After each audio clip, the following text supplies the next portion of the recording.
Despite the capping of interest rates on loans at 4% above the central bank rate, many small and medium enterprises are still not able to access funding from banks because they do not have collateral to secure their loans. And NIC Bank Managing Director John Gachora says there's not much banks can do to fund ideas unless the country lays the platform for more venture capitalists, and angel investors and startups, on the other hand, agree to register their businesses. We have now a number of sizable private equity funds in this country.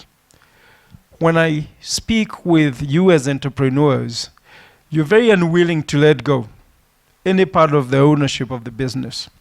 Yeah? I think where you miss, therefore, is what Flora was talking about. That when you bring a private equity player, they bring you two things. One, it is that you'll be forced to put in place that business plan and to put in place the governance, that board, that advisory board that she talked about. Inevitably, they'll force you to have that in place. But the second thing, they are continuous source of financing.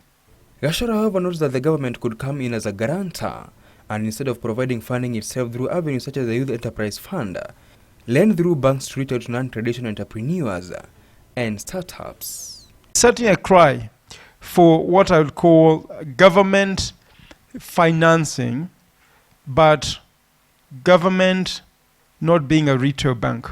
Today, government financing, PS, has been very much a retail play. The youth fund, the women fund,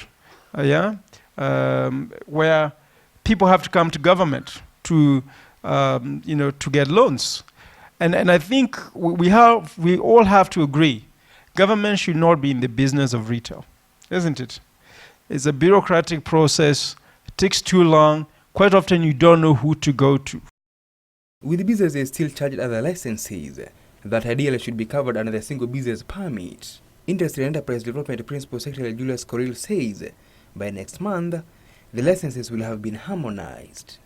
This is in addition to enabling SMEs leverage on the new procurement law to subcontract major multinationals and meet the 40% local resources requirement.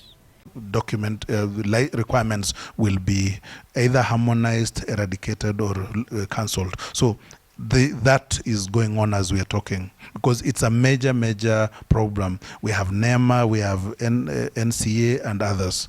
They were speaking during an SMEs summit in Nairobi. Nicholas Nduati, News Hour Business.